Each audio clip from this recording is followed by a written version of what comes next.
बच्चों, कैसे हैं आप सब। मैं आपका दोस्त, आपका बायोलॉजी मेंटर प्रिंस कुमार स्वागत करता हूं विद्यावाणी के इस यूट्यूब चैनल पे। उम्मीद करते हैं आप सब भी बढ़िया होंगे और आपकी तैयारी अच्छे से चल रही होगी। यहाँ पर आज हम लोग इस चैनल पे दूसरी बार मिल रहे हैं, जहां हमारा आज इंपॉर्टेंट क्वेश्चंस का पार्ट 2 होने वाला है। खासकर आज हम सवाल करने वाले मॉडल पेपर का। ठीक है, तो आप लोग को बिना टाइम, आपके भी टाइम की बहुत इंपॉर्टेंस है, तो बिना टाइम गवाए हम डायरेक्ट आते हैं क्वेश्चन के ऊपर। चलिए स्टार्ट करते हैं हम लोग आज का सीरीज। पहला सवाल जो हमारा यहाँ पे इस प्रकार से है। सवाल क्या कहता है कि निम्नलिखित में से किस पौधे के पत्तियों से अपस्थानिक कलिकाएं विकसित होती है। सवाल क्या है यहाँ पे कि किस पौधे के पत्तियों से अपस्थानिक कलिकाएं विकसित होती है यहाँ पे। ठीक है, तो इसका आंसर जो हमारा होगा ब्रायोफिलम हो जाएगा। इसका आंसर क्या होगा? ब्रायोफिलम। देखो, ब्रायोफिलम एक ऐसा पौधा है जिसके पत्तियों से, इसके पत्तियां जो होती है ना, यहाँ पे पत्तियां के जो मार्जिन होती है, किनारा होता है, उसे बहुत सारे क्या होते हैं, कटे किनारा होते हैं। इस प्रकार से क्या होता है यहाँ पे, अगर हम ब्रायोफिलम की बात करते हैं यहाँ पे, तो ब्रायोफिलम का जो पत्तियां होती है, लीफ होती है, उसके मार्जिन पे,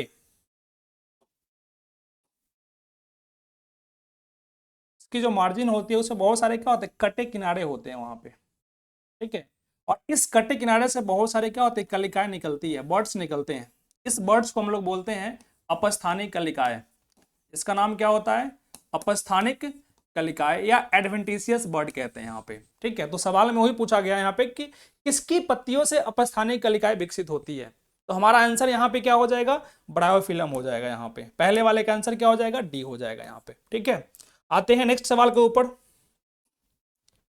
अगला सवाल यहाँ पे क्या कह रहा है, इंग्लिश में आपका है, इसका आंसर क्या हो जाएगा? डी हो जाएगा। ठीक है, अगला सवाल यहाँ पे क्या है, निम्नलिखित में से किन जीवों में अर्धसूत्री विभाजन इग्मक के निर्माण में नहीं होता है। मतलब यहाँ पे ये बोला गया कि किन जीवों में इग्मक का निर्माण अर्धसूत्री विभाजन से नहीं होता। हम इतना जानते हैं जनरली लगभग सभी जीवों में क्या होता है, इग्मक का निर्माण अर्धसूत्री विभाजन के द्वारा होता है।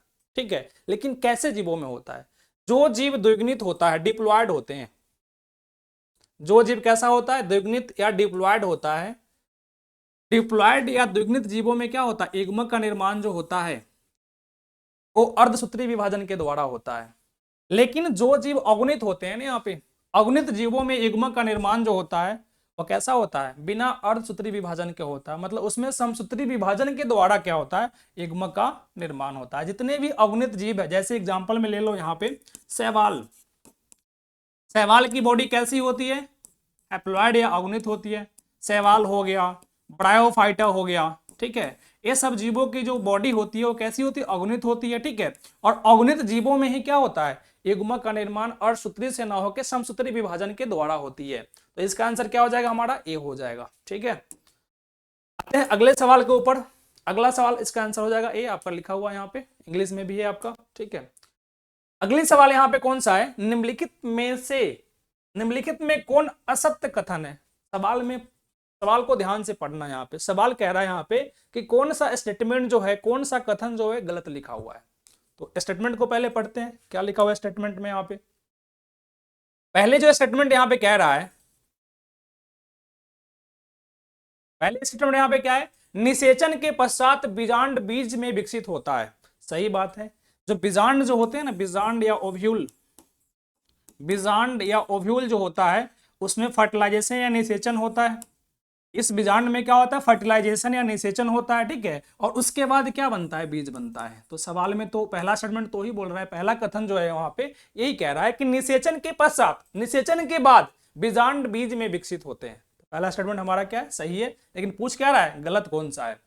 सेकेंड यहाँ पे कौन सा है, सरीसृप एवं पक्षी अंडज, अंडज है मतलब ओविपेरस है। मतलब सरीसृप और पक्षी जो जीव है वहां पे, ओविपेरस का मतलब अंडे देने वाला जीव है यहाँ पे। ये भी बिल्कुल सही है।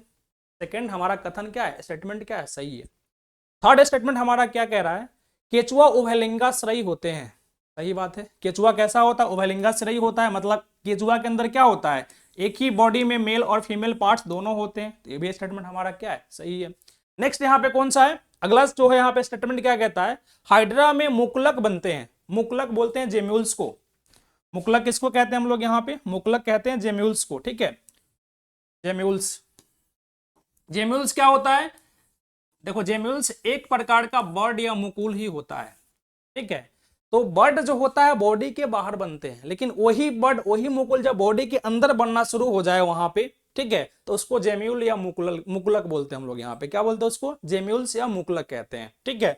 लेकिन ये मुकुलक जो है, जेम्यूल्स जो है यहाँ पे हाइड्रा में नहीं बनते यहाँ पे, ठीक है। ये मुकुलक जो है यहाँ पे कहाँ बनता है? स्पंज के अंदर बनता है। स्पंज एक पॉरीफेरा संघ या फाइलम होता है, उसमें बनता है यहाँ पे जेम्यूल्स। तो हमारा स्टेटमेंट कौन सा गलत हो जाएगा? 3 का कौन सा हो जाएगा यहाँ पे स्टेटमेंट गलत हमारा? तो हो जाएगा यहाँ पे डी नंबर हो जाएगा, ठीक है। चलो आते हैं अगले सवाल के ऊपर। इसका आंसर इंग्लिश में भी क्वेश्चन दिया हुआ है, देख लेना इसको। अगला क्या है यहाँ पे? काली मिर्च के बीज में अवशिष्ट उपस्थित बीजांड काय को क्या कहते हैं? देखो जनरली बीजांड काय न्यूसेलस जो होता है खत्म हो जाता है। निषेचन के बाद जब बीज बनते हैं ना बीजांड से, तो उसमें बीजांड काय जो होता है, न्यूसेलस जो होता है वो खत्म हो जाता है। लेकिन कुछ सीड के अंदर बीजांड काय बचा रह जाता है, जैसे काली मिर्च हो गया, चुकंदर हो गया आपका यहाँ पे, ठीक है, इलायची का हो गया यहाँ पे, कॉफी का बीज हो गया, ठीक है। इन सभी में क्या होता है यहाँ पे कि बीजांड काय जो होता है बीज बनने के बाद भी बचा रहता है यहाँ पे। तो बचे हुए बीजांड काय को हम परिभ्रूणपोष कहते हैं यहाँ पे, या इसी को पेरिस्पर्म कहते हैं यहाँ पे। क्या बोलते हैं इसको हम लोग यहाँ पे? परिभ्रूणपोष कहते हैं या पेरिस्पर्म कहते हैं यहाँ पे। तो इस वाले का आंसर हमारा कौन सा हो जाएगा? इसका आंसर हमारा हो जाएगा डी, ठीक है। इस वाले का आंसर हमारा कौन सा हो जाएगा? डी हो जाएगा। क्लियर है इतना? चलो आते हैं अगले सवाल के ऊपर। नेक्स्ट हमारा क्या है? निषेचन के पश्चात अंडाशय की दीवार किसमें विकसित होती है? देखो इतना याद रखना यहाँ पे, निषेचन जब होती है ना यहाँ पे तो बीजांड से बन जाता है बीज, ठीक है। और अंडाशय जो होती है ना यहाँ पे वो फल भित्ति या पेरिकार्प का निर्माण करता है, ठीक है। किसका निर्माण करता है? फल भित्ति या पेरिकार्प का निर्माण करता है यहाँ पे। तो यह यही पूछ रहा है सवाल में कि निषेचन के पश्चात जो अंडाशय जो है यहाँ पे, अंडाशय या ओवरी जो होता है वो किस में कन्वर्ट हो जाता है? तो पेरिकार्प यानी कि फल भित्ति में क्या हो जाता है? परिवर्तित हो जाता है, चेंज हो जाता है यहाँ पे। तो इसका भी आंसर हमारा कौन सा हो जाएगा? डी हो जाएगा, ठीक है। नेक्स्ट यहाँ पे कौन सा है? पेरिकार्प हो जाएगा। नेक्स्ट यहाँ पे कौन सा है? यदि बीज का निर्माण बिना निषेचन के होता है तो इसे क्या कहते हैं? अगर बीज का निर्माण बिना निषेचन के होता है तो उसको क्या कहते हैं? देखो जनरली बीज जो है निषेचन के बाद ही बनता है, ठीक है। लेकिन कुछ ऐसे जीव, कुछ ऐसे स्पेसीज है प्लांट का यहाँ पे जिसमें क्या होता है बिना निषेचन हुए ही बीज का निर्माण हो जाता है, ठीक है। तो ऐसे प्रक्रिया को हम लोग बोलते हैं अनिषेक जनन, या इसी को बोलते हैं एपोमिक्सिस, ठीक है। इसको हम लोग क्या बोलते हैं? अनिषेक जनन कहते हैं, क्या बोलते हैं यहाँ पे? अनिषेक जनन या एपोमिक्सिस कहते हैं यहाँ पे, ठीक है। सवाल क्या है फिर से पढ़ लेते हैं यहाँ पे। यदि बीज का निर्माण बिना निषेचन के होता है तो इसे क्या कहते हैं? पहला है एम्फीमिक्सिस या संघजनन। देखो एम्फीमिक्सिस हम लोग निषेचन को ही बोलते हैं। एम्फीमिक्सिस जो लिखा हुआ है यहाँ पे, एम्फीमिक्सिस हम लोग किसको बोलते हैं? निषेचन को ही हम लोग एम्फीमिक्सिस या संघजनन कहते हैं, जो कि हमारा आंसर नहीं होगा यहाँ पे, क्योंकि यहाँ बोल रहा है बिना निषेचन के होता है, ठीक है। तो पहले वाले का आंसर हमारा क्या होगा? ये तो ऑप्शन हमारा नहीं होगा। दूसरा यहाँ पे क्या लिखा हुआ है? असंघजनन, इसको बोलते हैं हम लोग यहाँ पे एपोमिक्सिस। इसको हम लोग क्या बोलते हैं? एपोमिक्सिस कहते हैं। हमारा आंसर यही होगा, असंघजनन। असंग का मतलब क्या होता है? अ मतलब नहीं, संग मतलब मिलना, मतलब जब मेल और फीमेल गैमेट्स मिलेंगे ही नहीं यहाँ पे तो निषेचन कैसे होगा? नहीं होगा। लेकिन यह सवाल यही कह रहा है कि बिना निषेचन हुए बीज कैसे बन रहा है, यहाँ पे किस प्रक्रिया से बन रहा है। तो प्रक्रिया का नाम क्या है यहाँ पे? असंघजनन या एपोमिक्सिस होता है। इसका एग्जाम्पल रट लेना। इसका एग्जाम्पल होता है एस्ट्रेसिया और घास। इसका एग्जाम्पल क्या होता है? एस्ट्रेसिया और घास में क्या होता है? बीज बनते हैं बिना निषेचन का, जिसको हम लोग क्या बोलते हैं? जिसको हम लोग कहते हैं असंघजनन, या इसी को बोलते हैं एपोमिक्सिस। एस्ट्रेसिया और घास एग्जाम्पल आप याद रखना इसको, ठीक है। चलो आते हैं अगले सवाल के ऊपर। नेक्स्ट सवाल यहाँ पे क्या है? परागकण जीवाश्म के रूप में अच्छे से संरक्षित रहते हैं क्योंकि, याद करो बताए थे पिछले वीडियो के अंदर यहाँ पे कि परागकण की जो बाहरी भित्ति होती है स्पोरोपोलेनिन की बनी होती है, और वह क्या होता है? वह काफी ज्यादा उच्च प्रतिरोधक पदार्थ होता है, कार्बनिक पदार्थ होता है जो ना तो हाई एसिड में डिस्ट्रॉय हो पाता है, नहीं हाई बेस में डिस्ट्रॉय स्ट्रॉन्ग बेस में डिस्ट्रॉय हो पाता है, नहीं स्ट्रॉन्ग एसिड में डिस्ट्रॉय हो पाता है, और नहीं क्या होता हाई टेम्परेचर पे वो नष्ट हो पाता है। और अभी तक ऐसा एंजाइम नहीं खोजा गया जो क्या कर सकता है यहाँ पर इस स्पोरोपोलिन को नष्ट कर सकता है यहाँ पे। इसीलिए परागकण को जीवाश्म के रूप में आसानी से रखा जा सकता है यहाँ पे, ठीक है। तो वही सवाल यहाँ पे है कि परागकण जीवाश्म के रूप में अच्छे से संरक्षित रहते हैं क्योंकि इसकी भित्ति में क्या होता है स्पोरोपोलिन का बाह्यचोल होता है यहाँ पे, ठीक है। बाहरी दीवार को बोलते हैं बाह्यचोल, परागकण की बाहरी लेयर को हम लोग क्या बोलते हैं बाह्यचोल बोलते हैं, जो किसकी बनी होती है स्पोरोपोलिन की बनी होती है यहाँ पे। इसीलिए क्या होता है कि परागकण को जीवाश्म के रूप में आप स्टोर कर सकते हो, रख सकते हो यहाँ पे, ठीक है। चलो आते हैं अगले सवाल पे। अगला सवाल यहाँ पे क्या है, निम्नलिखित में से कौन कोशिका अगुणित नहीं है। देखो सवाल अच्छे से पढ़ना यहाँ पे, ठीक है। सवाल में नहीं जो है कथन बहुत इंपॉर्टेंट होता है। हम लोग क्या करते हैं पढ़ते हैं सवाल निम्नलिखित में से कौन कोशिका अगुणित पढ़ के छोड़ देते हैं वहां पे, और फटाक से आंसर देखते हैं अरे ये तो अगुणित ही होता है, इसमें मार देगा सिकुड़ानो में आंसर फट से, तो यहाँ पे आपका आंसर गलत हो जाएगा, ठीक है। पहले क्वेश्चन को पूरा पढ़ो, क्वेश्चन में सारा राज छुपा होता है आंसर का यहाँ पे, ठीक है। देखो क्वेश्चन लिखा होता है, आपके पास 4 ऑप्शन लिखे होते हैं, आंसर आपके पास होता है अवेलेबल, लेकिन आप चुन नहीं पाते हो यहाँ पे, ठीक है। तो क्वेश्चन को ध्यान से पढ़ना है। यहाँ पे क्वेश्चन क्या कह रहा है कि निम्नलिखित में से कौन कोशिका अगुणित नहीं है, हैप्लॉइड नहीं है, यहाँ नहीं पे फोकस करना, ठीक है। तो पहला ऑप्शन क्या है यहाँ पे शुक्राणुजन कोशिका स्पर्मेटोगोनियल सेल, जो आपने पढ़ा होगा जो सेमनीफेरस ट्यूब्यूल्स होता है ना शुक्र जनन नलिकाएं जो वृषण के अंदर पाई जाती है, उसमें 2 तरह की कोशिकाएं होती है, एक होता है सर्टोली कोशिका और एक होता है यहाँ पे शुक्राणुजन कोशिका, ठीक है। और एक कोशिका यही कोशिका जो होता है ना आपका द्विगुणित होता है यहाँ पे, ठीक है। जो कोशिका अर्धसूत्री विभाजन के बाद बनता है, जो कोशिकाएं क्या होती है अर्धसूत्री विभाजन के बाद बनती है वो हमेशा अगुणित होती है, और जिसमें अर्धसूत्री विभाजन नहीं होता है वो द्विगुणित होता है वहां पे, ठीक है। तो बाकी जो 3 सेलें आपको दिख रही होगी वहां पे शुक्राणु पूर्व या स्पर्माटिड्स, ये आपका बनता है अर्धसूत्री विभाजन होने के बाद बनता है, ठीक है। तो ये आपका अगुणित होगा यहाँ पे, ठीक है। दूसरा जो है यहाँ पे सी नंबर का है द्वितीयक शुक्राणु कोशिका या सेकेंडरी स्पर्मेटोसाइड, ये भी आपका अगुणित होता है यहाँ पे। और थर्ड यहाँ पे कौन सा है शुक्राणु या स्पर्म, ये भी कैसा होता है अगुणित होता है, लेकिन सवाल में क्या पूछा है अगुणित नहीं है। तो बचा कौन सा पहला नंबर ए, शुक्राणुजन कोशिका अगुणित नहीं होता है। चलो आते हैं अगले सवाल के ऊपर, ठीक है। नेक्स्ट यहाँ पे कौन सा है निम्नलिखित में से कौन गोनेडोट्रोपिन रिलीजिंग हार्मोन का स्रावन करता है, ठीक है। सवाल यहाँ पे है कि इसमें से कौन सा ऐसा ग्लैंड है जो गोनेडोट्रोपिन रिलीजिंग हार्मोन जीएनआरएच को रिलीज करता है, इसको शॉर्ट में जीएनआरएच बोलते हैं, गोनेडोट्रोपिन रिलीजिंग हार्मोन। देखो गोनेड का मतलब होता है प्राथमिक जनन अंग या प्राइमरी सेक्स ऑर्गन होता है यहाँ पे, ठीक है। तो यहाँ पे क्या बोला ट्रोपिन का मतलब होता है जो स्टिमुलेट करता है हार्मोन को स्रावित करने के लिए, मतलब एक गोनेड को स्टिमुलेट करता है उत्तेजित करता है हार्मोन को स्रावित करने के लिए, ठीक है। और ये जो हार्मोन जीएनआरएच जो होता है ना यहाँ पे ये बनता है हाइपोथैलेमस के द्वारा, किससे बनता है यहाँ पे हाइपोथैलेमस से बनता है यहाँ पे, ठीक है जीएनआरएच। और यह किसको स्टिमुलेट करता है, यह स्टिमुलेट करता है पिट्यूटरी ग्लैंड को जो एलएच और एफएसएच को रिलीज करता है यहाँ पे, ठीक है। जीएनआरएच बनता है हाइपोथैलेमस के द्वारा, ठीक है। और हाइपोथैलेमस किसको स्टिमुलेट करता है पिट्यूटरी ग्लैंड को या पीयूष ग्रंथि को स्टिमुलेट करता है, ठीक है। और यहां से क्या निकलता है 2 हार्मोन निकलते हैं एलएच और एफएसएच, ठीक है। और इसका रोल आपने रिप्रोडक्शन में डिटेल्स में पढ़ा होगा क्या करता है यहाँ पे, ठीक है। तो हमारा सवाल जो यहाँ पे कहता है कि जीएनआरएच को रिलीज कौन करता है, तो कौन करता है यहाँ पे अंडाशय बिल्कुल नहीं करता यहाँ पे, टेस्टिस ब्रिस्ट नहीं करता यहाँ पे, पश्च पीयूष ग्रंथि नहीं करता यहाँ पे, तो बचा कौन सा अधचेष्टक, इसको बोलते हैं हाइपोथैलेमस, क्या बोलते हैं इसको हम लोग यहाँ पे हाइपोथैलेमस कहते हैं यहाँ पे। और हाइपोथैलेमस ही क्या करता है यहाँ पे जीएनआरएच को रिलीज करता है यहाँ पे, तो इसका आंसर कौन सा हो जाएगा डी हो जाएगा, ठीक है।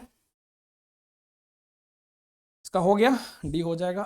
अगला कौन सा सवाल है निम्नलिखित में से किस क्रिया के पश्चात अंडोत्सर्ग होता है।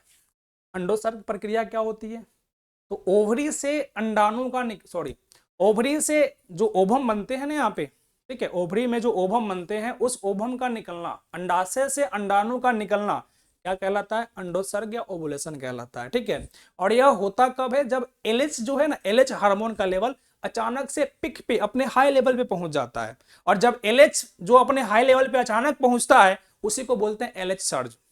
ओवुलेशन से 24 से 48 घंटे, सॉरी 72 से 48 घंटे पहले क्या होता है कि एलएच जो हार्मोन होता है वो अपने पिक लेवल पे, अपने उच्च स्तर पे होता है, उसी को हम लोग बोलते हैं एलएच सर्ज। ठीक है, और एलएच सर्ज होगा उसके बाद ही क्या होगा, अंडोत्सर्ग होगा यहाँ पे। ठीक है, तो इसका आंसर हमारा क्या हो जाएगा, सी हो जाएगा, यानी कि एलएच सर्ज इसका आंसर में हमारा आ जाएगा।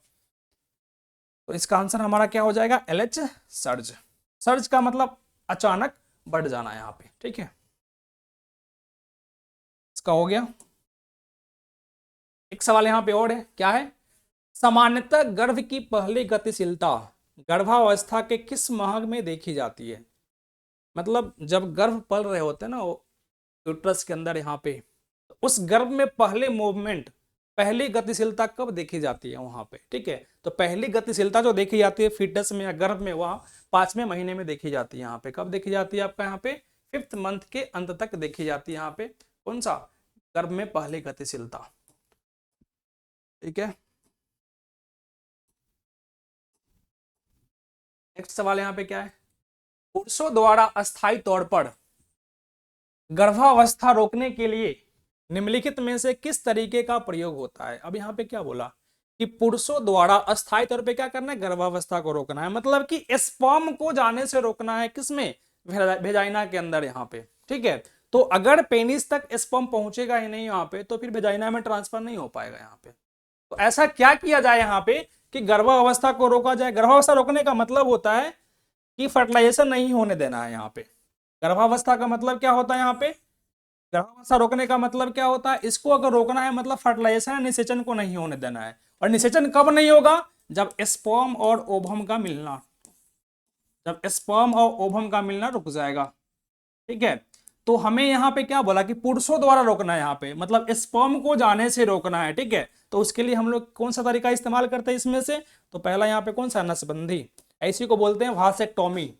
नसबंदी बोलते हैं इसी को, क्या बोलते हैं, वासेक्टोमी। मतलब जो भाष डिफरेंस जो होता है ना शुक्र बाहिका, उसी को काट के बांध दिया जाता है दोनों साइड से वहां पे, जिससे क्या होता है, स्पर्म का एंट्री ब्लॉक हो जाता है, स्पर्म उससे आगे नहीं बढ़ पाता है। लेकिन भाष डिफरेंस को काटने से स्पर्म के प्रोडक्शन में कोई फर्क नहीं पड़ता है, स्पर्म बनते रहेंगे, लेकिन क्या होगा, वह भाष डिफरेंस से आगे स्पर्म का ट्रांसफर नहीं हो पाएगा, और उससे क्या होगा, वेजाइना में स्पर्म ट्रांसफर नहीं होंगे, और वेजाइना में स्पर्म ट्रांसफर नहीं होगा यहाँ पे, तो फिर निषेचन नहीं होगा यहाँ पे। ठीक है, तो इसका आंसर हमारा कौन सा हो जाएगा, ये हो जाएगा नसबंदी, यानी कि वासेक्टोमी। अगला सवाल यहाँ पे कौन सा है, नेक्स्ट यहाँ पे कौन सा है, ये कौन सा कीवर्ड आ गया, 84CM। देखो सवाल क्या है यहाँ पे, निम्नलिखित में से कौन यौन संचरित रोग पूर्णतया उपचार योग्य है। मतलब यहाँ पे ये बोला गया यौन संचरित रोग या एसटीडी। ठीक है, सवाल यहाँ पे एसटीडी के बारे में पूछ रहा है। एसटीडी देखो यहाँ पे बोला, यहाँ पे कि इन सभी जो 4 ऑप्शन दिया हुआ है यहाँ पे, इसमें से कौन सा एसटीडी यानी कि सेक्सुअली ट्रांसमिटेड डिजीज, यौन संचरित रोग जो है वहां पे वह उपचार योग्य है, जिसका उपचार किया जा सकता है यहाँ पे। ठीक है, तो एड्स का तो उपचार नहीं होता, जेनाइटल हर्पिज का उपचार नहीं होता यहाँ पे, और पता नहीं ये में कौन सा यहाँ कोड वर्ड दे दिया गया है यहाँ पे, और यहाँ पे डी में कौन सा है, सिफिलिस। तो हमारा इसका आंसर सिफिलिस जाएगा ऑप्शन के अकॉर्डिंग यहाँ पे, क्योंकि सिफिलिस जो है वहां पे इसका इलाज क्या है, संभव है, इसका इलाज किया जा सकता है यहाँ पे। ठीक है, तो इसका आंसर क्या हो जाएगा, आपका डी हो जाएगा। यहाँ पे हेपेटाइटिस बी होगा, सॉरी यहाँ पे क्या होगा, हेपेटाइटिस बी, इसका भी इलाज संभव नहीं है, एड्स का भी इलाज संभव नहीं है यहाँ पे, और जेनाइटल हर्पिस जो है इसका भी इलाज संभव नहीं है। तो बचा कौन सा, सिफिलिस। सिफिलिस का अगर पता शुरुआती अवस्था में लग जाता है तो उसका इलाज आसानी से किया जा सकता है यहाँ पे। ठीक है, अगला क्या है यहाँ पे, युग्मनज या प्रारंभिक भ्रूण के फैलोपी नलिका में स्थानांतरण को क्या कहते हैं। समझो यहाँ पे सवाल क्या कह रहा है, यहाँ पे सवाल आपका है किसका, आईवीएफ का। देखो क्या बोला यहाँ पे, सवाल ये कह रहा है यहाँ पे कि युग्मनज या प्रारंभिक भ्रूण के फैलोपियन नलिकाओं में ट्रांसफर को क्या कहते हैं। देखो सिंपल सी बात क्या है यहाँ पे कि अगर हम जाइगोट को ट्रांसफर करते हैं, जाइगोट जिसको हम लोग एगुमनज बोलते हैं ना, जाइगोट या एगुमनज का ट्रांसफर किया जाता है, ठीक है, या प्रारंभिक भ्रूण जो लगभग 8 से 16 ब्लास्टोमेर की अवस्था में होता है, ठीक है, तो अगर 8 ब्लास्टोमेर की अवस्था में है यहाँ पे, ठीक है, तो उसको ट्रांसफर किया जाता है कहाँ पे, फैलोपियन ट्यूब के अंदर यहाँ पे, ठीक है। प्रारंभिक भ्रूण हो गया या जाइगोट हो गया, उसको अगर ट्रांसफर करना है तो कहाँ ट्रांसफर करते हैं, फैलोपियन ट्यूब में करते हैं वहां पे, ठीक है, तो उसको हम लोग बोलते हैं, क्या बोलते हैं यहाँ पे, क्या आईवीएफ नहीं होगा यहाँ पे, ईटी नहीं होगा, ZIFT, इसको हम लोग क्या बोलते हैं, ZIFT। ZIFT का मतलब क्या होता है, जाइगोट इंट्रा फैलोपियन ट्रांसफर। इसका फुल फॉर्म क्या होता है ZIFT का, zygote intra fallopian transfer. Zygote में जाइगोट का ट्रांसफर करना है कहां पे, फैलोपियन ट्यूब के अंदर यहाँ पे। और सवाल में ही ना पूछ रहा है, इगुमनज या जाइगोट को ट्रांसफर करना है फैलोपियन ट्यूब में, उसको हम लोग क्या बोलते हैं, तो ZIFT कहते हैं। फुल फॉर्म याद रखना, यहाँ पे ईटी का मतलब एम्ब्रियो ट्रांसफर होता है, ZIFT का मतलब होता है आपका क्या, जाइगोट इंट्रा फैलोपियन ट्रांसफर होता है। IUT का मतलब क्या होता है, IUT का मतलब होता है इंट्रा यूटेराइन ट्रांसफर। देखो दो चीजें याद रखना है यहाँ पे, अगर जाइगोट को ट्रांसफर करना है तो कहाँ करेंगे, फैलोपियन ट्यूब में करेंगे, जिसको ZIFT कहते हैं यहाँ पे। अगर एम्ब्रियो को ट्रांसफर करना है, ठीक है, जो 16 से 32 ब्लास्टोमेर की अवस्था में होता है, अगर उसको ट्रांसफर करना है उसको डायरेक्टली हम लोग यूट्रस में ट्रांसफर करते हैं। कहाँ करते हैं उसको, डायरेक्टली हम लोग यहाँ पे यूट्रस में ट्रांसफर करते हैं, जिसको हम लोग कहते हैं IUT, इंट्रा यूटेराइन ट्रांसफर। मतलब यूटेराइन मतलब यूट्रस के अंदर ट्रांसफर किया जाता है उसको यहाँ पे। लेकिन सवाल जाइगोट का है तो आंसर हमारा कौन सा जाएगा, सी जाएगा यहाँ पे, ठीक है। अगला क्या है यहाँ पे, मेंडल द्वारा संपादित एकल संकर क्रॉस का F2 जीनोटाइप अनुपात क्या है। अब यहाँ पे सवाल आ गया मेंडलिज्म का, जेनेटिक्स का सवाल यहाँ पे आ गया। इसका आंसर देखते हैं, निकालते हैं क्या होता है। देखो सवाल क्या कह रहा है उसको पहले पढ़ो। सवाल यहाँ पे ये कह रहा है कि जो यहाँ पे जो एकल संकर क्रॉस मतलब मोनो हाइब्रिड क्रॉस जो है, एकल संकर क्रॉस जो है यहाँ पे, इसके F2 पीढ़ी में जीनोटिपिक अनुपात कितना होता है, ठीक है। तो F2 पीढ़ी का जीनोटिपिक अनुपात जो होता है यहाँ पे वो 1:2:1 होता है। कितना होता है, 1:2:1 होता है, ठीक है। और इसका फिनोटिपिक अनुपात जो होता है वो 3:1 होता है। तो हमसे सवाल में क्या पूछा है, जीनोटिपिक अनुपात, तो 1:1। इसका आंसर क्या हो जाएगा आपका, बी हो जाएगा, ठीक है। इसका आंसर क्या हो जाएगा आपका यहाँ पे, बी हो जाएगा यहाँ पे, ठीक है। इसका आंसर क्या हो जाएगा, बी हो जाएगा। क्लियर है इतना पॉइंट।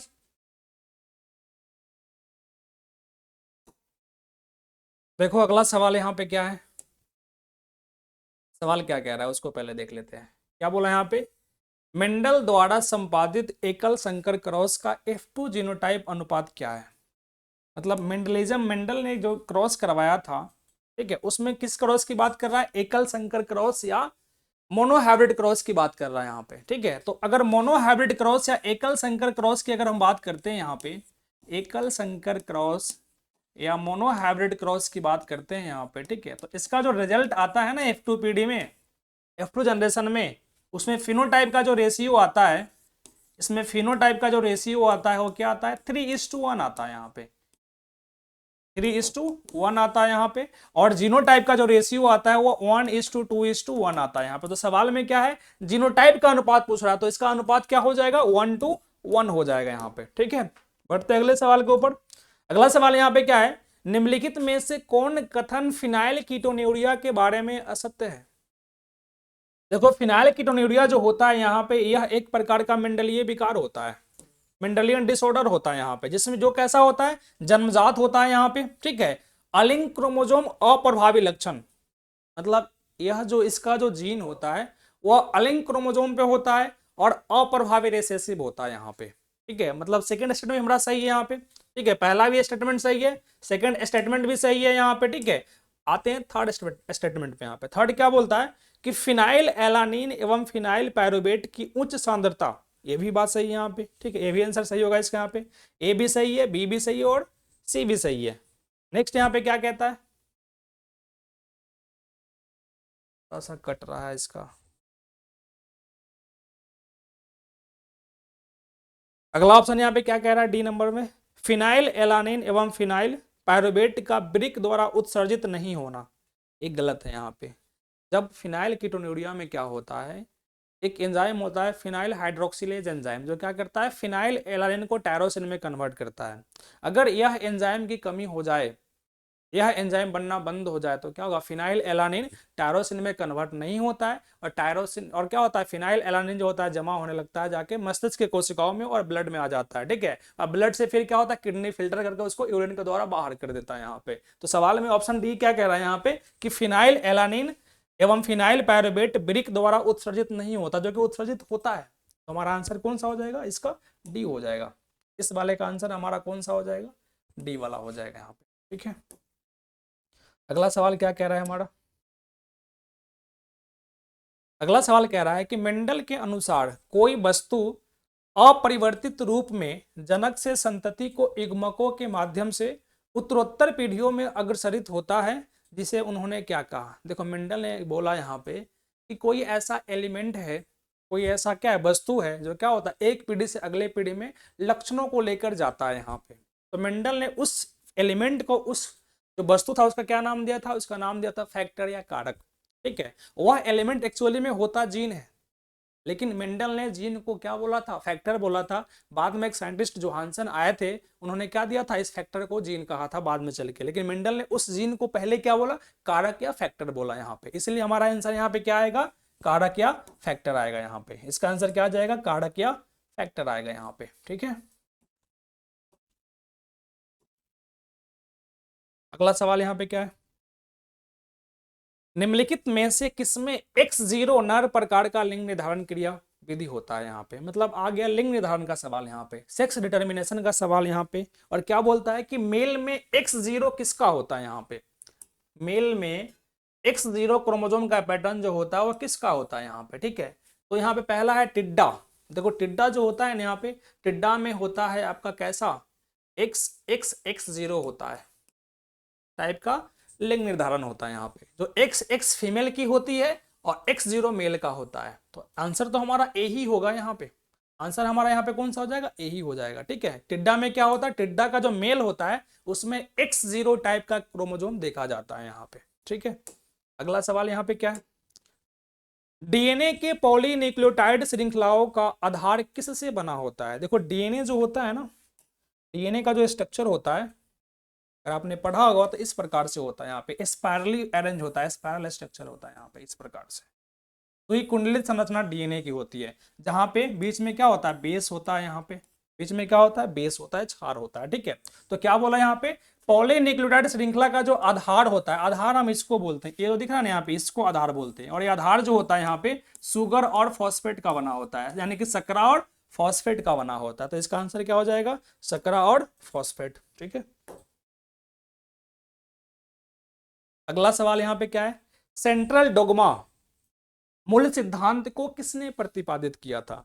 तो सेंट्रल डोगमा जो एक कंसेप्ट है जिसको फ्रांसिस क्रिक ने प्रतिपादित किया था, किसने दिया था, फ्रांसिस क्रिक ने दिया था। और इस कंसेप्ट में इसने क्या बोला था कि अनुवांशिक लक्षण, जो डीएनए के पास जो अनुवांशिक लक्षण होते हैं, अनुवांशिक सूचनाएं होती है, उसका प्रवाह एक ही दिशा की ओर होती है। मतलब क्या है यहाँ पे, इसका कहने का मतलब था यहाँ पे कि जो भी इंफॉर्मेशन डीएनए के पास होती है वो क्या होता है, डीएनए से जाता है आरएनए में, आरएनए से जाता है प्रोटीन में, किसमें जाता है यहाँ पे, आरएनए से पहुंचता है प्रोटीन में। मतलब हो क्या रहा है यहाँ पे कि जो भी डीएनए के पास इंफॉर्मेशन है वो ट्रेवल जो हो रहा है वो एक ही दिशा में हो रहा है, डीएनए से आरएनए और आरएनए से प्रोटीन, जिसको किसने दिया था यहाँ पे, फ्रांसिस क्रिक ने दिया था यहाँ पे। तो इसका आंसर कौन सा हो जाएगा हमारा, बी हो जाएगा, ठीक है। इसका आंसर क्या हो जाएगा, बी हो जाएगा, फ्रांसिस क्रिक। अगला यहाँ पे कौन सा है, न्यूक्लियोसोम में उपस्थित प्रोटीन के बारे में निम्नलिखित में से कौन सा कथन सत्य नहीं है। न्यूक्लियोसोम जो होता है ना, यहाँ पे आप डीएनए की पैकेजिंग की जहां बात होती है, जहां पे डीएनए की पैकेजिंग की बात होती है, ठीक है ना, उसमें आता है न्यूक्लियोसोम, ठीक है। अब बोल रहा है कि न्यूक्लियोसोम में यहाँ पे किस प्रोटीन के बारे में पॉइंट यहाँ पे गलत है। तो न्यूक्लियोसोम में आपका हिस्टोन प्रोटीन होता है, ठीक है, हिस्टोन प्रोटीन क्षारीय प्रोटीन होता है यहाँ पे, ठीक है। और इस पे चार्ज कौन सा होता है, धनात्मक चार्ज होता है। तो हमारा आंसर यहाँ पे कौन सा हो जाएगा, ए हो जाएगा, नॉन हिस्टोन। तो आंसर में हमारा क्या आ जाएगा, इसका आंसर हमारा हो जाएगा नॉन हिस्टोन। क्योंकि हिस्टोन प्रोटीन तो होते हैं, हिस्टोन प्रोटीन आपका क्षारीय होता है, और क्षारीय होने की वजह से जो हिस्टोन प्रोटीन जो होता है ना यहाँ पे यह बना होता है, इसमें जो होते हैं ना हिस्टोन प्रोटीन के अंदर यहाँ पे 2 एमिनो अम्ल सबसे अधिक संख्या में होती है। ठीक है, यहाँ पे एलानिन और अर्जिनिन, हिस्टोन प्रोटीन के पास 2 क्षारीय एमिनो अम्ल सबसे अधिक संख्या में होती है, अर्जिनिन और लाइसिन। कौन सा होता है यहाँ पे, अर्जिनिन और लाइसिन, और ये दोनों क्षारीय एमिनो अम्ल सबसे अधिक संख्या में होता है हिस्टोन के पास। इसलिए हिस्टोन प्रोटीन कैसा नेचर का होता है, क्षारीय नेचर का होता है। और इसी अर्जिनिन और लाइसिन प्रोटीन के साइड चेन पे पॉजिटिव चार्ज होता है, इसलिए हिस्टोन प्रोटीन भी कैसा होता है, धन आवेशित होता है यहाँ पे। ठीक है, तो इसका आंसर हमारा क्या हो जाएगा, ये हो जाएगा। नेक्स्ट यहाँ पे कौन सा है, रूपांतरित सिद्धांत का जीव रासायनिक प्रकृति का पता किसके द्वारा लगाया गया। देखो रूपांतरण सिद्धांत दिया था आपका एफ ग्रिफिथ ने, लेकिन वो एक्सप्लेन नहीं कर पाया था कि वो प्रॉपर्टी जो है, वो पदार्थ जो है कौन सा है। तो फिर इसके बाद 3 साइंटिस्ट और आते हैं, एवरी, मैकार्थी और मैक्लियोड। इसने बताया था यहाँ पे कि वो कौन सा पदार्थ जो है वहां पे वो क्या होता है, वो जो RS स्ट्रेन का जो जीवाणु होता है वो R स्ट्रेन में जाता है, और R स्ट्रेन से फिर क्या बनता है, वो S स्ट्रेन में परिवर्तित हो जाता है। इसके बारे में बताया था यहाँ पे किसने, एवरी, मैकार्थी और मैक्लियोड ने। तो इसका आंसर हमारा कौन सा हो जाएगा, इसका आंसर हो जाएगा आपका सी। इसका ऑप्शन कौन सा हो जाएगा, सी नंबर हो जाएगा यहाँ पे। चलो आते हैं अगले सवाल पे। अगला सवाल यहाँ पे क्या है, निम्नलिखित कथनों में आरएनए के बारे में गलत कथन कौन सा है। मतलब आरएनए के बारे में कौन सा कथन जो है, कौन सा स्टेटमेंट जो है वो गलत है। तो क्या लिखा हुआ है, पहला ऑप्शन पढ़ते हैं, आरएनए एक पॉलीन्यूक्लियोटाइड श्रृंखला का बना होता है। सही बात है, आरएनए में जो होता है यहाँ पे वो एक ही पॉलीन्यूक्लियोटाइड का श्रृंखला होता है। तो ये तो हमारा ऑप्शन सही है। बी चेक करते हैं, आरएनए में यूरासिल होता है। सही बात है, आरएनए में यूरासिल होता है, और डीएनए में यूरासिल की जगह पे क्या होता है, थाइमीन होता है। ठीक है, तो ये भी आपका सही है। आरएनए टीएमवी में अनुवांशिक पदार्थ होता है। टीएमवी एक टोबैको मोज़ेक वायरस है जो तंबाकू को संक्रमित करता है। टीएमवी का मतलब क्या है, टोबैको मोज़ेक वायरस, जिसका अनुवांशिक पदार्थ आरएनए होता है। ये भी सही है। अगला कौन सा है, आरएनए के प्रत्येक न्यूक्लियोटाइड में सेकेंड नंबर कार्बन पे OH समूह की उपस्थिति आरएनए को अस्थायित्व देता है, स्टेबिलिटी देता है। गलत है यहाँ पे, OH होने की वजह से क्या होता है, आरएनए लेस स्टेबल होता है, कम अस्थायी होता है यहाँ पे। ठीक है, जबकि ये क्या बोल रहा है कि OH होने की वजह से क्या है, यहाँ पे आरएनए ज्यादा स्टेबल है, जो कि हमारा क्या है, पॉइंट यहाँ पे गलत है। तो हमारा आंसर यहाँ पे कौन सा हो जाएगा, डी हो जाएगा यहाँ पे। ठीक है, अगला कौन सा है, डीएनए प्रतिकृति में एक लड़ी का असतत प्रतिकृति होती है जिसके खंडों को कौन जोड़ता है। देखो जब डीएनए का रेप्लिकेशन होता है ना, डीएनए का द्विगुणन जब होता है, डीएनए की प्रतिकृति बनती है, उस समय क्या होता है, एक ही साथ दोनों स्ट्रैंड का प्रतिकृति होता है, दोनों स्ट्रैंड कॉपी होते हैं, जिसमें से एक का कॉपी लगातार कंटिन्यूअस वे में होता है और एक का टुकड़ों में होता है। तो जो टुकड़ों में होता है ना रेप्लिकेशन डीएनए का स्ट्रैंड पे, वो आपस में टुकड़ा जुड़ता किस एंजाइम के द्वारा है, तो वो एंजाइम का नाम होता है डीएनए लाइगेज। उस एंजाइम का नाम क्या है यहाँ पे, डीएनए लाइगेज। तो इसका आंसर कौन सा हो जाएगा, उसका आंसर हो जाएगा यहाँ पे बी।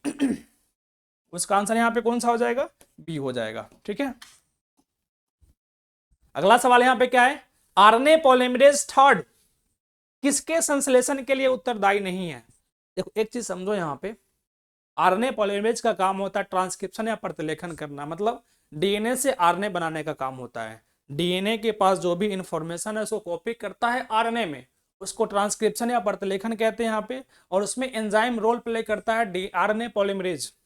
ठीक है, आरएनए पॉलीमरेज जो होता है वो यूकैरियोटिक में एक ही तरह का होता है, सॉरी प्रोकैरियोटिक में एक ही प्रकार का होता है। लेकिन अगर बात करते हैं यूकैरियोटिक के अंदर, तो उसमें कम से कम 3 आरएनए पॉलीमरेज क्या करता है, यहाँ पे ट्रांसक्रिप्शन की प्रक्रिया को करवाता है यहाँ पे। ठीक है, उसमें से यहाँ पे क्या पूछा, आरएनए पॉलीमरेज थर्ड जो है वहां पे वो किसके संश्लेषण के लिए उत्तरदायी नहीं है। मतलब आरएनए पॉलीमरेज थर्ड जो है यहाँ पे, इसमें से किस आरएनए को नहीं बनाता यहाँ पे।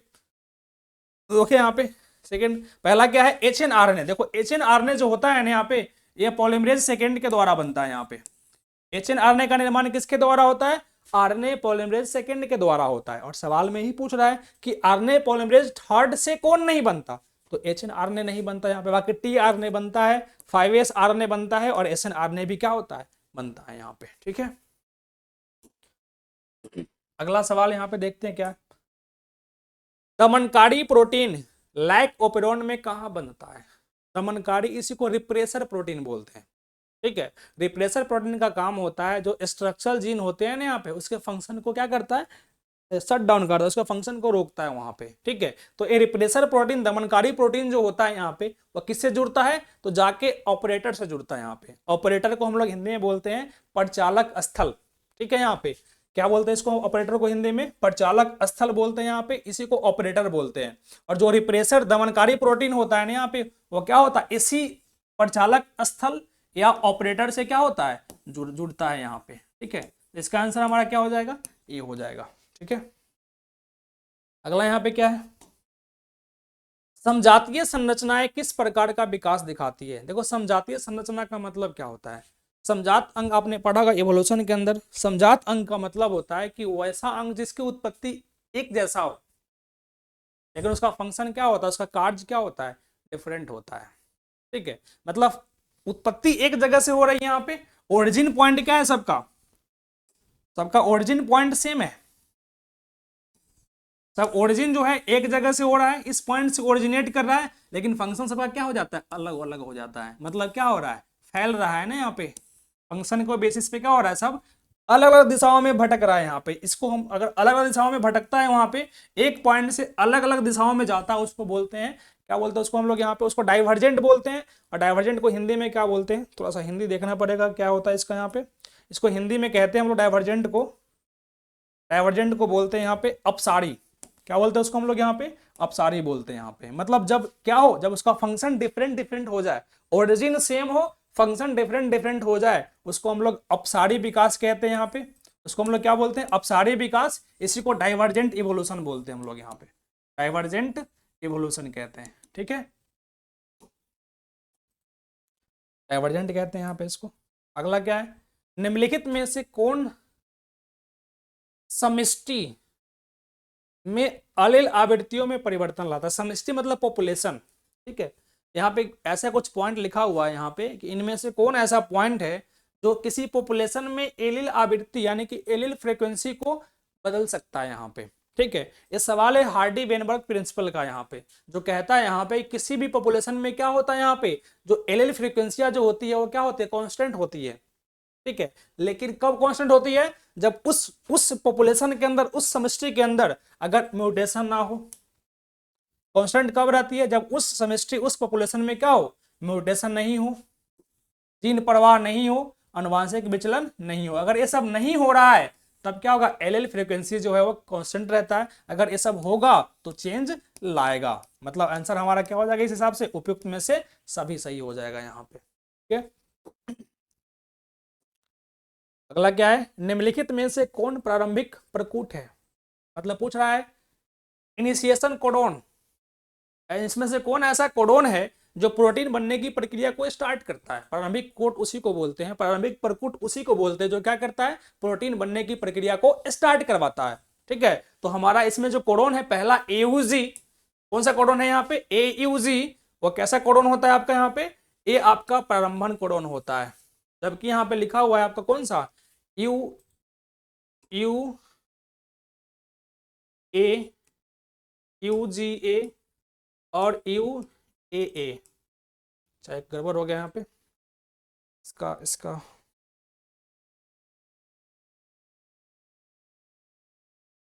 यू ए जी, यू जी ए और यू ए ए, ये तीन ऐसा कोडोन है जो क्या करता है? प्रोटीन बनने की प्रक्रिया को रोक देता है। इसलिए इसको हम लोग बोलते हैं स्टॉप कोडोन।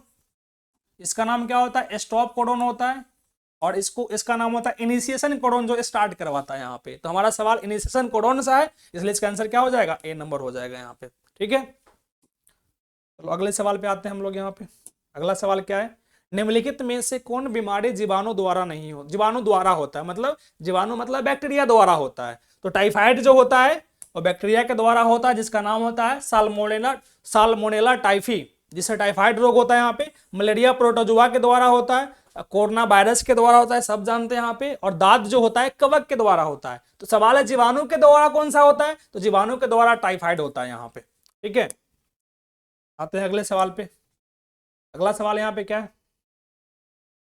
निम्नलिखित में से कौन आरएनए दूत आरएनए का पूर्ववर्ती है। दूत मतलब मैसेंजर, मैसेज का, ठीक है ना। यहाँ पे सवाल क्या पूछा गया उसको पहले समझते हैं। यहाँ पे बोला ये गया यहाँ पे कि इसमें से कौन ऐसा आरएनए है जो एमआरएनए का पूर्ववर्ती है, मतलब एमआरएनए से पहले बनता है, ठीक है। यहाँ पे एमआरएनए से पहले कौन सा ऐसा आरएनए है जो बनता है यहाँ पे, तो पहले बनता है एचएनआरएनए, और इस एचएनआरएनए से फिर क्या बनता है, यहाँ पे एमआरएनए बनता है। एचएन का मतलब होता है हेट्रोजीनस न्यूक्लियर आरएनए, यानी कि विषमांगी केंद्रकी आरएनए। क्या होता है यहाँ पे, एचएन का मतलब होता है हेट्रोजीनस न्यूक्लियर आरएनए, यानी कि विषमांगी केंद्रकी आरएनए जो एमआरएनए से पहले बनता है। तो हमारा आंसर यहाँ पे कौन सा हो जाएगा, इसका सी हो जाएगा। अगला सवाल यहाँ पे क्या है, निम्नलिखित में से कौन कोशिका रोगाणुओं का भक्षण नहीं करते। यहाँ पे रोगाणु मतलब जो शरीर में रोग उत्पन्न करता है उसको रोगाणु कहते हैं, ठीक है। तो डब्ल्यूबीसी के पास कुछ ऐसे सेल्स होते हैं जो क्या करता है, डायरेक्टली रोगाणु को भक्षण खा जाता है, उसको डिस्ट्रॉय कर देता है वहां पे। तो पूछा यहाँ पे है कि इसमें कौन सा कोशिका रोगाणु का भक्षण नहीं करता यहाँ पे, ठीक है। तो पहला ऑप्शन यहाँ पे कौन सा है, बृहत भक्षकाणु, ये तो करता है। बृहत भक्षकाणु जो होता है, माइक्रोफेज जो होता है, ये भक्षण करता है यहाँ पे। न्यूट्रोफिल भी करता है, मोनोसाइट भी करता है, लेकिन आरबीसी नहीं करता। आरबीसी का काम क्या होता है, इसका काम होता है, आरबीसी के पास होता है हीमोग्लोबिन, और हीमोग्लोबिन क्या करता है यहाँ पे, ऑक्सीजन का ट्रांसपोर्ट करता है यहाँ पे, ठीक है। तो भक्षण कौन नहीं करता यहाँ पे, आरबीसी नहीं करता, ठीक है। आते हैं अगले सवाल पे। अगला क्या है यहाँ पे, निम्नलिखित में प्रतिरक्षी अणु, मतलब एंटीबॉडी की बात कर रहा है यहाँ पे, प्रतिरक्षी अणु या एंटीबॉडी के बारे में असत्य कथन कौन है। एंटीबॉडी के बारे में इसमें कौन सा कथन गलत बोला गया है यहाँ पे, तो पहला क्या लिखा हुआ है, प्रतिरक्षी अणु में 4 पॉलीपेप्टाइड श्रृंखलाएं होती है। सही बात है। यहाँ पे क्या होता है, जो एंटीबॉडी जो होती है वहां पे वो 4 पॉलीपेप्टाइड श्रृंखला का बनी होती है, जिसमें से 2 जो होता है वो हल्का होता है, लाइट होता है, और 2 भारी वाला होता है। यहाँ पे इसमें क्या होते हैं, 2 हल्का वाला होता है और 2 क्या होता है, भारी वाला होता है। इसलिए इसको हम लोग एंटीबॉडी को डिनोट करते हैं H2L2 से। H2L2 का मतलब क्या है, 2 हैवी और 2 लाइट, ठीक है। तो पहला ऑप्शन तो हमारा सही है यहाँ पे। सेकंड ऑप्शन क्या है यहाँ पे, प्रतिरक्षी अणु में 2 लघु एवं 2 दीर्घ श्रृंखलाएं होती है। 2 लघु मतलब 2 छोटा शॉर्ट है ना, और 2 दीर्घ मतलब बड़ा। तो वही तो बोला हमने यहाँ पे, 2 हैवी मतलब बड़ा होगा, लाइट मतलब छोटा वाला होगा यहाँ पे, मतलब बी भी हमारा क्या है, ऑप्शन सही है। अगला यहाँ पे क्या है, प्रतिजन बंधन स्थल प्रतिरक्षी अणु के दीर्घ श्रृंखला में होता है। नहीं, जो एंटीजन जो होता है ना, प्रतिजन जो आता है बाहर से बैक्टीरिया वायरस के साथ, ठीक है, वह एंटीबॉडी के एक लाइट और एक हैवी चेन के बीच में रहता है वहां पे, जहां पे एंटीजन आके जुड़ता है वहां पे। लेकिन यहाँ पे क्या बोला कि सिर्फ दीर्घ श्रृंखला में होता है, जो कि गलत है। एंटीजन बाइंडिंग साइट जो होता है, प्रतिजन बंधन स्थल जो होता है यहाँ पे, वो लाइट में भी होते हैं और दीर्घ दोनों के बीच होता है। दीर्घ श्रृंखला और लाइट श्रृंखला ये क्या होता है, बीच में होता है यहाँ पे। मतलब हमारा ऑप्शन कौन सा गलत है, सी गलत है यहाँ पे, और वही गलत ही पूछ रहा है हमसे यहाँ पे, ठीक है। अगला यहाँ पे कौन सा है, निम्नलिखित में से कौन पौधा मॉर्फिन का स्रोत है। मॉर्फिन क्या होता है, नशीला ड्रग्स होता है, जो प्राप्त होता है पेपेवर सोमनीफेरम से। इससे प्राप्त होता है पेपेवर सोमनीफेरम, जिसको पॉपी प्लांट या पोस्ता प्लांट बोलते हैं हम लोग यहाँ पे। क्या बोलते हैं उसको, पॉपी या पोस्ता प्लांट बोलते हैं, जिससे हमारा क्या प्राप्त होता है, मॉर्फिन प्राप्त होता है यहाँ पे, ठीक है। तो इसका आंसर हमारा कौन सा हो जाएगा, बी हो जाएगा।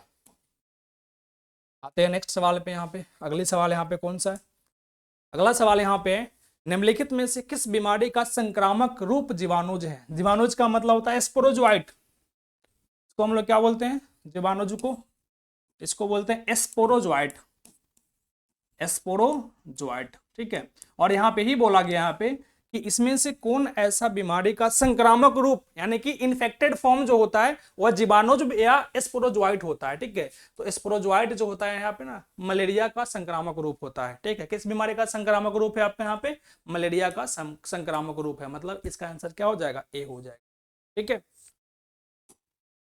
तो चलो आज हमारा इतना ही सवाल था आज के सेशन में। अगर सेशन अच्छा लगा हो तो इस सेशन को आगे फॉरवर्ड कर दो अपने फ्रेंड के पास, जिससे उनको भी लाभ हो, ठीक है। हमारे चैनल को सब्सक्राइब करें और लाइक करें। Thank you.